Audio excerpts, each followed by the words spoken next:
Alkitab kita dalam Roma 8 ayat yang 29. Dan kalau sudah dapat, kita akan baca bersama-sama. Yang sudah dapat, katakan amin. Nah, kita baca Roma 8 ayat yang 29. 2, 3, ya. Sebab semua orang yang dipilihnya dari semula, mereka juga ditentukannya dari semula untuk disebut bapa dan gambaran anaknya, supaya anaknya itu menjadi yang sulung di antara banyak saudara. Jadi kita harus menyadari, dengan tema kita ini, kita harus menyadari yang pertama, panggilan hidup kita. Panggilan hidup kita adalah menjadi serupa dengan Kristus. Tujuan keselamatan bukan hanya diselamatkan. Catat baik-baik, tujuan keselamatan bukan sekedar terhindar dari penghukuman atau terselamatkan tidak masuk neraka,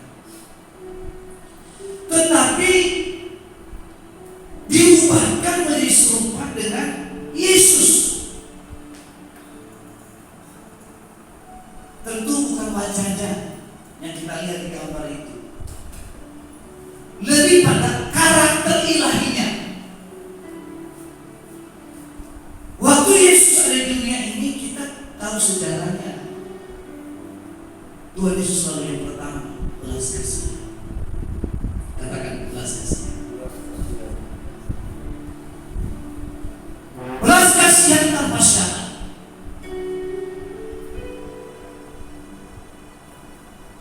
Dan tanpa pandang bulu, tidak melihat latar belakangnya kaya atau miskin, pejabat atau rakyat jelata. Di hadapan Tuhan Yesus, kasih tanpa syarat. Bahasa kasih itu gampang, tapi sangat sulit menyenangkan. Kita membutuhkan kuasa Roh Kudus. Ini yang dimaksudkan serupa, segambar dengan Kristus. Dan kalau kita bicara kasih, saudara, Tuhan Yesus ajarkan kita, kalau berbicara kasih, kalau ditampar pipi kiri, berikan juga pipi kanan. Jangan enak, siapa yang mau ditampar pipi kiri di sini?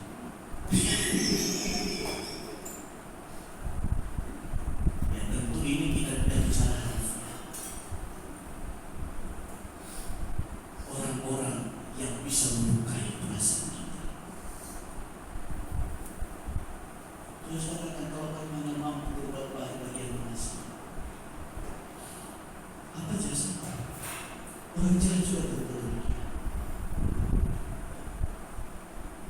Ini karakter Tuhan Yesus. Ya, saya tidak akan lepas telepon ke depan itu sambil intisari. Kalau bicara kesetiaan, orang jahat kalau kita jangan dulu, saudara. Maka sampai hari ini, jangan salah, kalau mau preman itu setia kawan kita. Setia kawan. Ketika saat dapat kelompoknya masuk penjara, mereka tidak berdiam diri. Mereka datang menjenguk.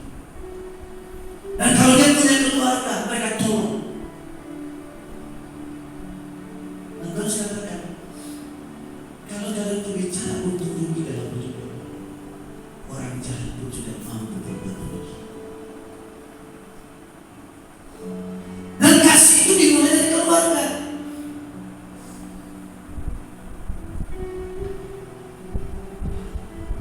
Saya kalau tak mampu mengasihi dua istri,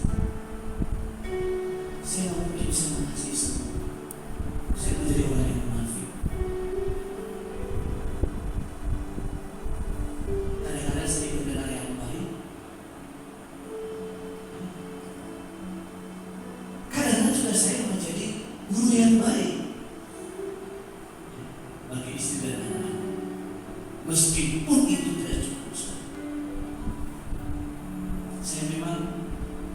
suka mendengar. Makanya boleh sedikit nyaman dari saya kalau saya suka mendengar. Loh, iya benar. Salah satu boleh kagum karena saya itu karena saya suka mendengar. Sampai hari ini, kecuali hal tertentu, kalau saya diusir, saya mau mendengar.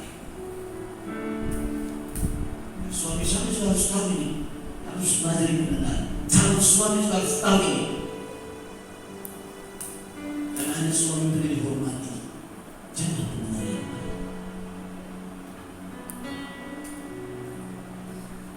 Itu bicara kasih. Dan juga mau diproses. Dan proses itu mulai dari luar. Yang pertama yang menurut saya adalah istri. Ini kurang tepat. Yang kedua, ya anak saya yang perempuan ini kurang pas. Dan memang saya biasakan kalau kata demokrasi, tapi kesopanan harus.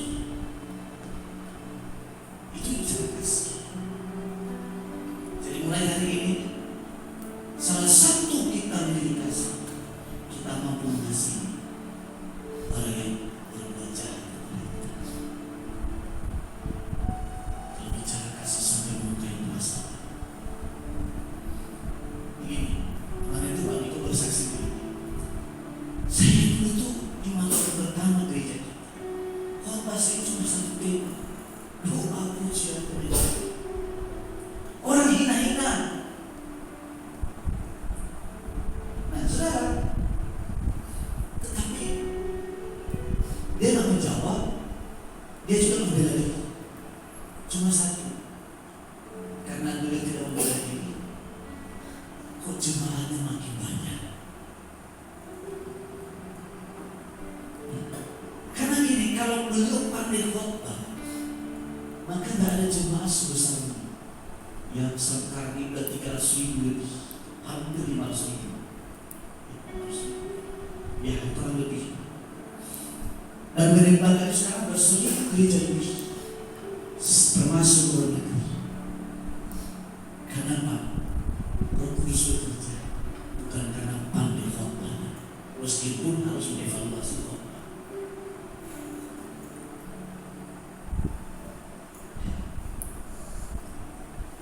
Jadi bicara semua dengan kesemuanya, sikap Yesus itu adalah kasih. Balas kasih. Yang kedua,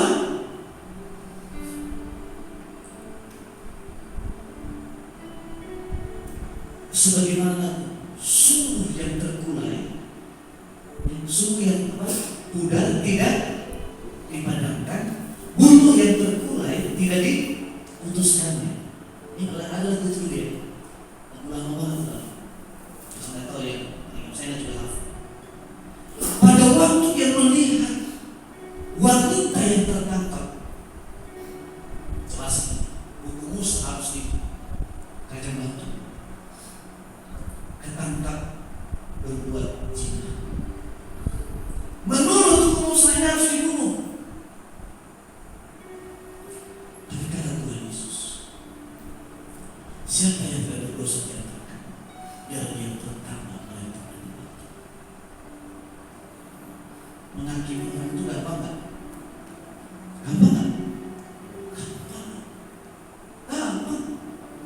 Apa susahnya kalau saya belajar? Pertanyaan saya, apakah orang berzina itu cuma satu orang? Ya kan? Tentu kan ada pasangannya. Di sisi lain menegakkan hukum Musa, tapi di sisi lain dia memilih kasih.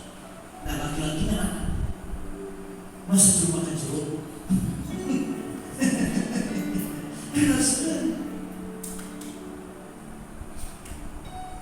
Tuhan sudah berbuat kasar, hanya bertanya siapa yang berdosa, dia berdosa.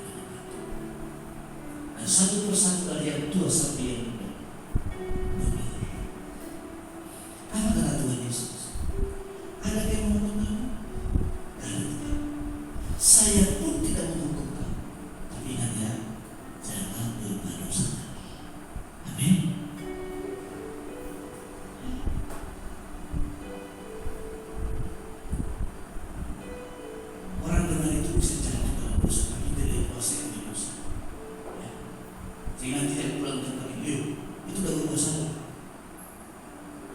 saudara akan jatuh pada dosa. Iya. Orang benar bisa jatuh dalam dosa, tapi tidak dikuasai oleh dosa. Salah satu bukti dia dari dosa, dia sadar kesalahannya. Amin. Yang jadi bahaya itu tak sadar dia kesalahannya, dia bahaya. Dalam meskipun ku jatuh berulang kali, namun karena kasih-Mu ku bangkit kembali. Ku tak dapat sia-siakan, tak mampu menyia-nyiakan dan sebagainya. Saudara, kalau Anda nanti ada waktu beli buku yang ditulis oleh Kathryn Kuhlman. Kathryn Kuhlman ini adalah pemicu besar tahun 65. Dia wanita tinggi, luar biasa tinggi. Dia punya murid pun anaknya bini, kita lihat hari ini. Anda tahu tak beliau? Pada waktu dipakai Tuhan dia luar biasa. Dia jatuh dalam dosa. Nah, pada waktu dia jatuh dalam dosa, dia hilang dalam pelayanan bertahun-tahun. Ya, saya waktu itu karena dia bersaksi. Yaitu apa? Jatuh dalam dosa yang namanya cinta. Hamba Tuhan besar yang dipakai Tuhan biasa jatuh. Dan itu tersebar. Makanya kalau hamba Tuhan berbuat salah, itu gampang tersebar. Karena dunia menuntut kita harus sembunyi. Itu dunia. Jadi dan pada waktu itu, suatu waktu Roh Kudus itu menemui dia untuk kembali dalam pelayanan. Tidak, saya tidak mampu. Saya sudah mau, saya khotbah, apa sudah salah. Dalam keadaan yang tidak mampu, itu Roh Kudus sudah ada kekuatan. Dan apa yang terjadi? Dia dipakai oleh Tuhan 2 kali lipat dari yang sebelumnya. Dan dia bersaksi berapa tahun yang lalu saya sudah mati dan saya hidup kembali. Jadi siapapun kita ini bisa jatuh, tapi jangan hidup di dalam dosa. Amin. Harus bangkit. Makanya saya di mimbar ini saya tak pernah mengomongi hamba Tuhan, orang yang jatuh dalam dosa. Saya tidak pernah ngomong, kecuali kesaksian yang sama. Kalau terkuman ini kesaksiannya sama. Karena apa, saudara? Itu sepenuhnya Tuhan yang berdoa. Hari ini dia bisa berdosa, tapi besok dia menjadi orang yang benar. Kadang-kala Tuhan izinkan orang itu jatuh dalam dosa supaya rendah hati. Katakan rendah hati. Lebih kencang, rendah hati. Soalnya kena kiri rendah hati ya. Kalau rendah hati tidak akan jatuh, tapi kalau mulai sombong pasti jatuh. Ya. Saya tak mau putus, banyak banget saya tadi waktu kemarin saya putus. Ini karakter Tuhan Yesus. Belas kasih. Dan Tuhan mengatakan kita ini dirindukan Tuhan supaya serupa segambar dengan Dia. Tentu bukan wajahnya, karakternya, otoritasnya, wibawanya.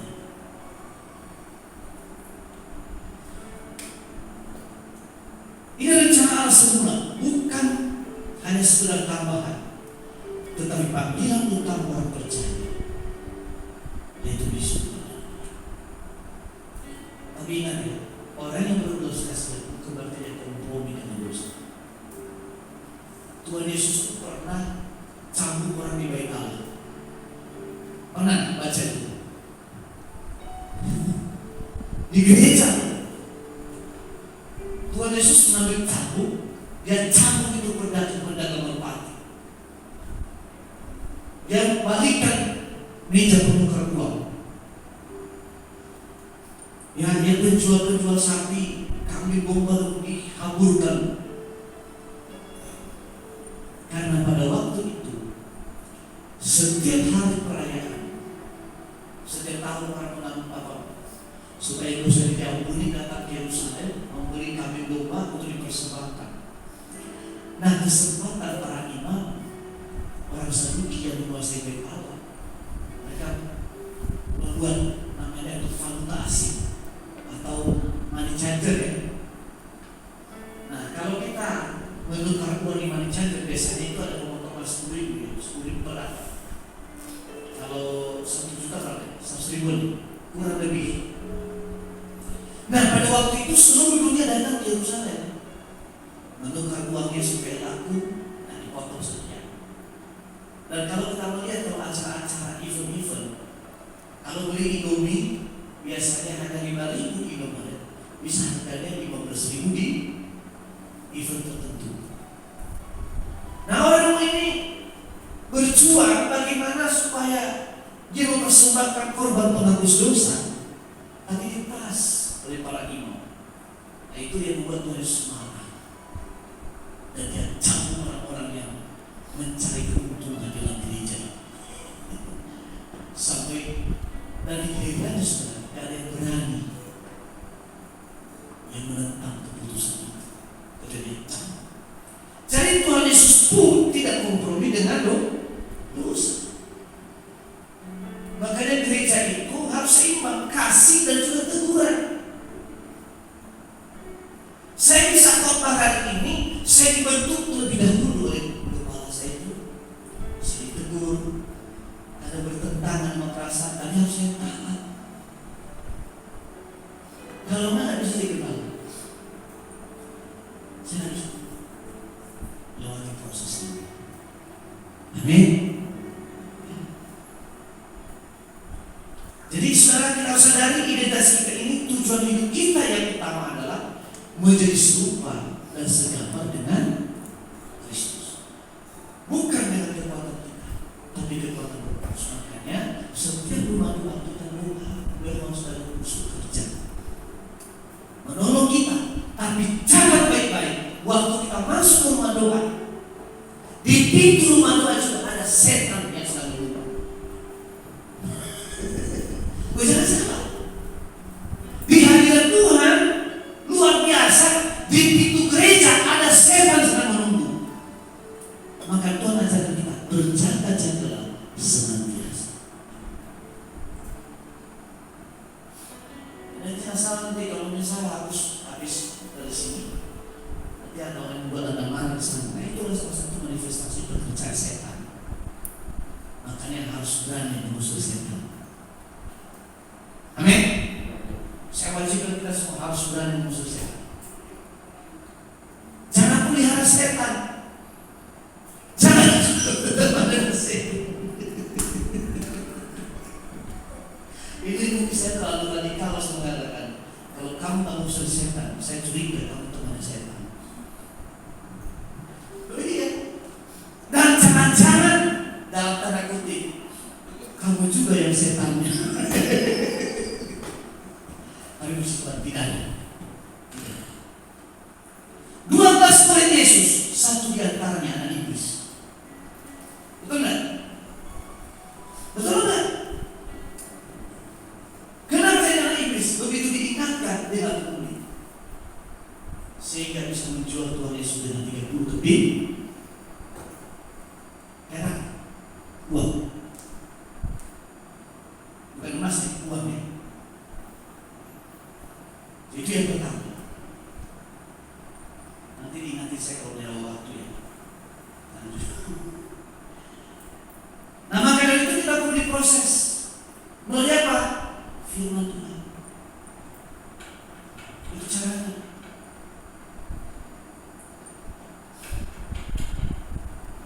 Korintus 3 ayat 18.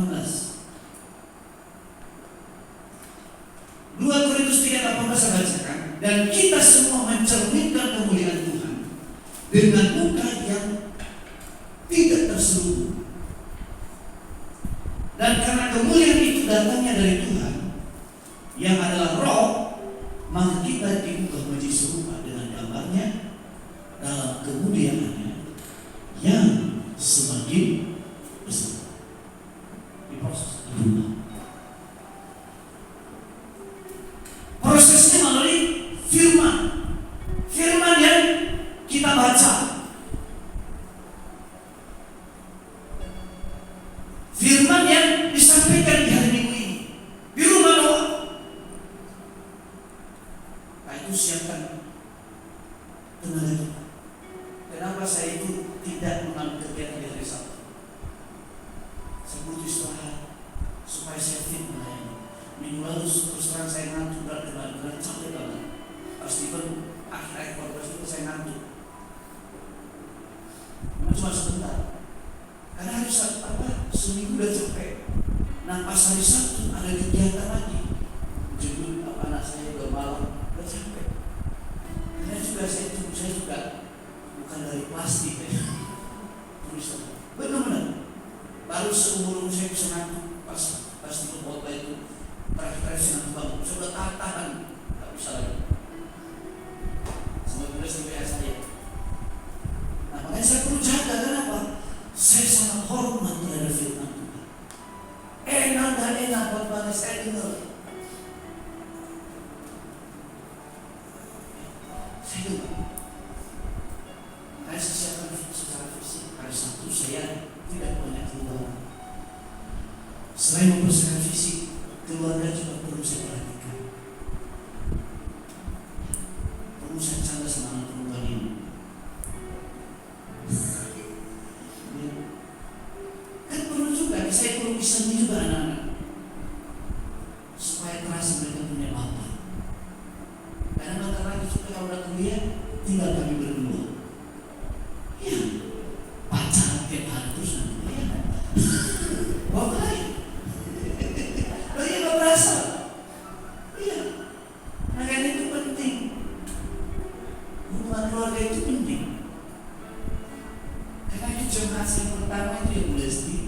Lalu yang kedua anak perempuan ini dan cowok ganteng di belakang sana.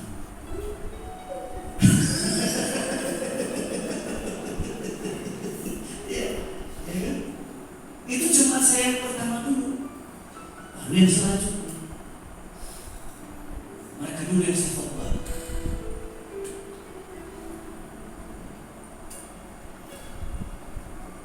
Kita diproses melalui firman. Siapkan waktu, usahakan tepat waktu supaya berkatnya jangan setengah. Masih yang berkati, diberkatilah kamu setengah.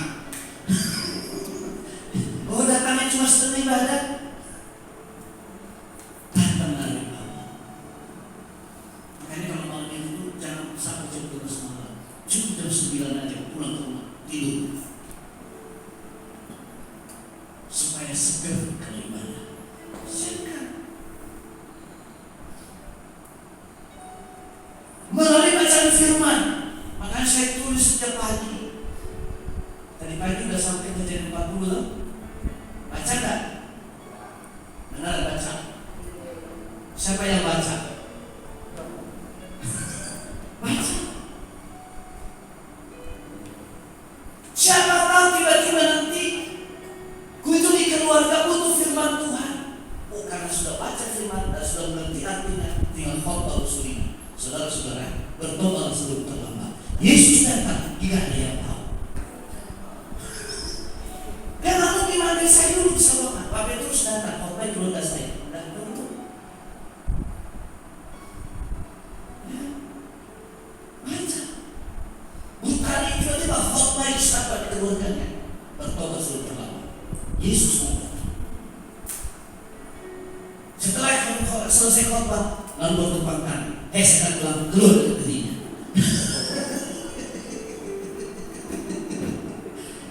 Ya. Ketika kita dalam kesesatan, nanti Roh Kudus ingatkan kita firman yang pernah kita baca itu. Kalian baca. Nah anak-anak muda perlu juga ini. Saya sudah perlu berusaha mereka untuk anak tidak harus baca firman juga. Dari sekarang ini ada 5 6 orang. Iya, iya 6.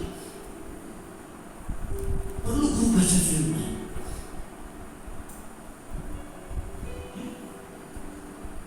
Karena anak sekarang itu kalau untuk dikhotbah udah pintar-pintar. Walaupun orang tua udah, saya banyak pengalaman udah makan banyak asam garam. Iya, cuma makannya darah tinggi terus.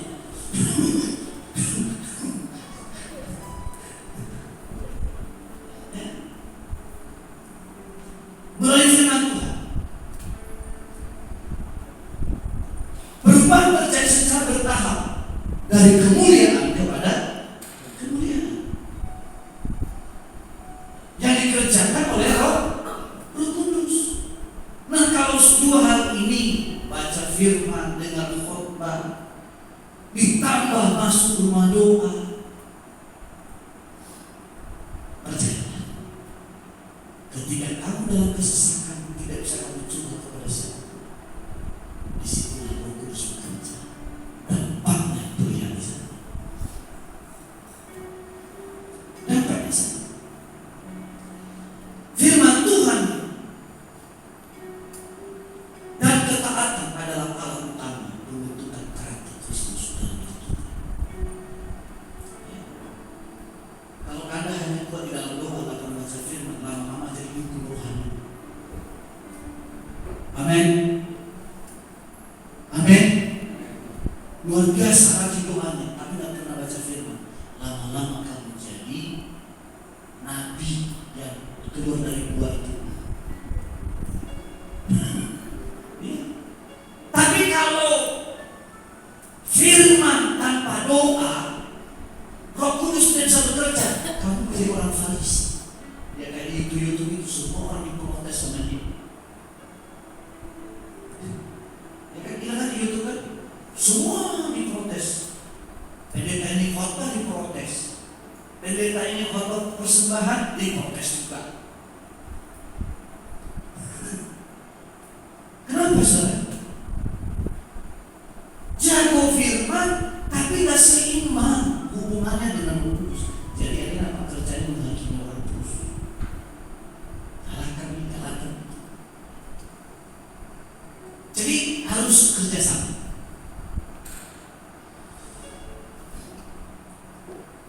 Yang terakhir,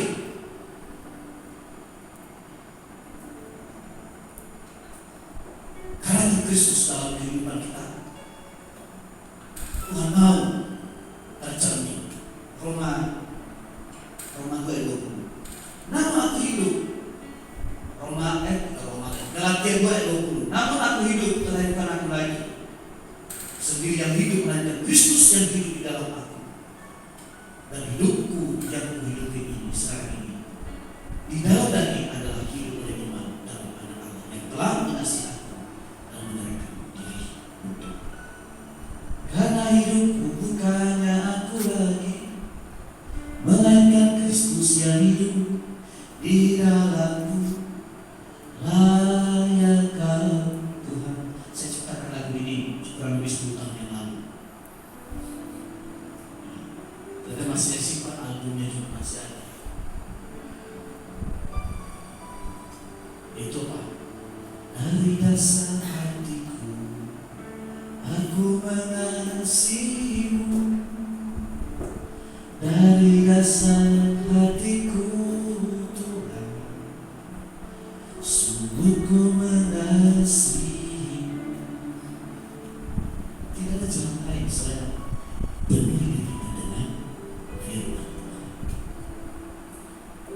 Jadi saudara, kalau Anda dihina, bukan kita yang dihina, tapi Kristus dalam diri kita. Pernah suatu saat Boleh sendiri pernah kerja menjadi seorang GM dalam sebuah perusahaan. Di bawah sana 5 tahun, 10 tahun yang lalu, sebelum pandemi, menjadi GM di sebuah perusahaan. Lalu kemudian beliau ini dicurangi oleh pemiliknya. Kita nggak balas, kita boleh berdoa, Tuhan, kami ini berhak sama Tuhan, dan apa yang kami peroleh untuk kemuliaan ini. saya tidak senang kalau orang lain mengalami kemalangan. Saya tidak bahagia. Apa yang terjadi? Dalam waktu tidak sampai 1 minggu, mantannya itu istilahnya mantan kita ini kan ada ya level Cornel ya.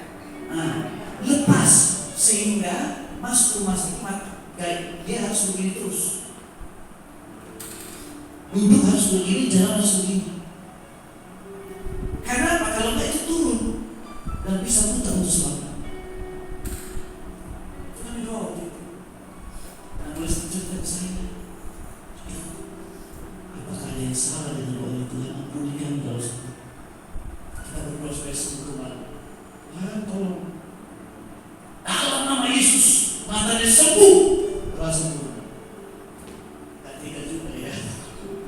Sekali lagi, saya tidak senang kalau orang malam karena saya.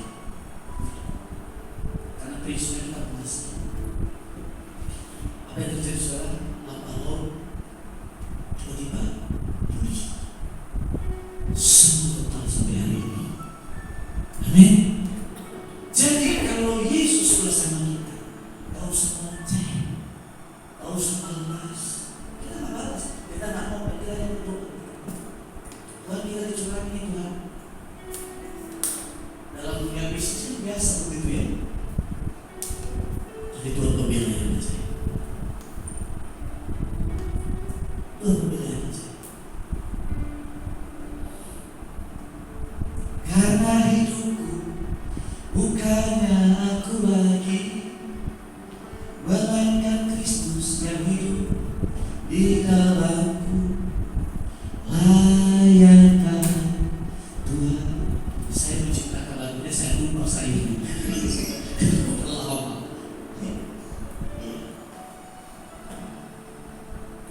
Ini Pak, itu contoh, hanya contoh perjalanan yang kami lakukan.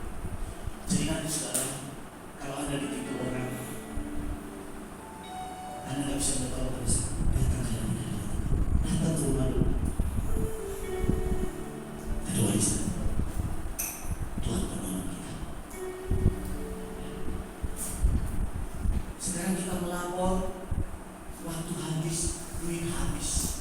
Duit apa? Habis bayar pengacara, habis bayar, ya pokoknya itulah yang harus saya ceritain. Pokoknya itu. Jadi kalau saya ngomong nanti repot saya. Pokoknya itu. Tapi kalau lalu sama Tuhan, gampang begitu. Sedikit aja sembuh. Jadi seperti kami tadi yang kami tulis dalam mengadu sama Tuhan. Saya sebagai suaminya Tuhan, saya bangun. Saya selama ini saya bantu istri mengerjakan tugasnya. Dan apa yang kami peroleh, kami gunakan untuk kemuliaan Tuhan. Tapi kami dicurangi Tuhan. Kami tidak bisa melawan.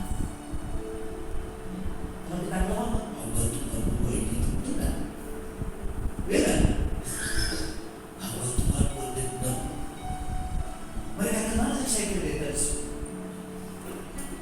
Istri pendeta apa kayak gitu? Tapi itu kan? Kalau kita balas, betul kan? Jadi batu sambungan kan? Padahal kita tidak salah. Tapi kalau Tuhan bekerja, mereka tidak bisa peduli. Karena Tuhan yang bekerja dengan sendirinya. Amin? Jadi jangan cari keadilan di dunia ini. Tidak akan pernah ada keadilan.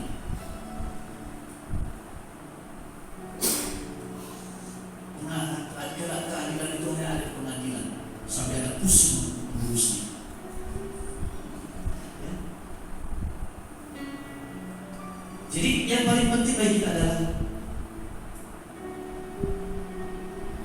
andalkan Tuhan sepenuhnya. Hidup harus mencerminkan kasih, kerendahan hati, dan ketaatan Yesus. Dunia melihat Kristus melalui hidup kita sebagai orang percaya. Kalau Tuhan berkata seseorang,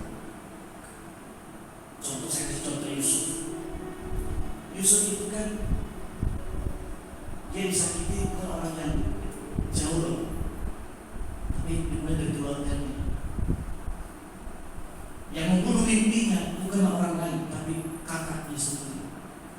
udah sembuh. Lalu kemudian difitnah, masuk penjara. Habis masuk penjara, dia menafsirkan mimpi, juru minum dan juru roti. Dan tafsirannya pas. Kalau masalah tadi pagi gue baca ya. Baca ya? Jadi saya hafal karena kalau bahasa di Taiwan. Ya.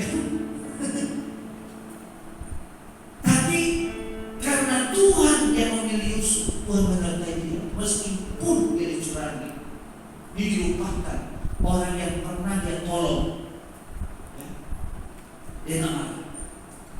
Tapi Tuhan itu mengkondisikan. Kok bisa-bisanya Firaun mimpi? Dan tidak ada yang bisa mengerti. Terpaksa dia diingat. Dan karena terpaksa dia diingat itu, itulah awal mulanya dari kemusiaan Tuhan menjadi orang yang besar, dari Perdana Menteri yang menggantikan Yusuf. Nanti apakah saya bicara tentang Yusuf? Jadi hari ini kita belajar kasih dan pengampunan dan hidup berintegritas di tengah kehidupan sehari-hari. Di keluarga harus berintegritas. Makanya di keluarga itu mulai belajar jangan marah-marah terus. Karena kan di keluarga kan kita lebih jujur kan ya. Lebih jujur kita dengan keluarga kan. Kalau di depan umum ini saya bisa selang di botolnya. Oh, haleluya. Bisa kan? Pak Steven, waduh haleluya. Tapi di keluarga saya itu bisa lebih jujur saya. Betul kan? Tapi pujinya lengkap dan kelebihan kekuatan saya juga belajar milik pribadi yang membangun dunia keluarga.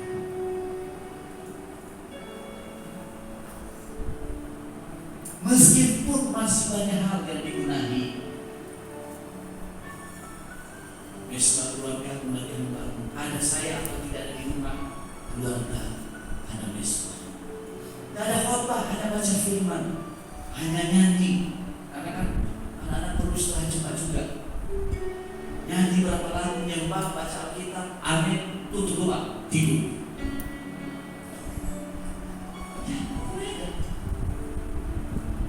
Akhirnya kan ada mesbah keluarga, tensi marah-marah itu turun.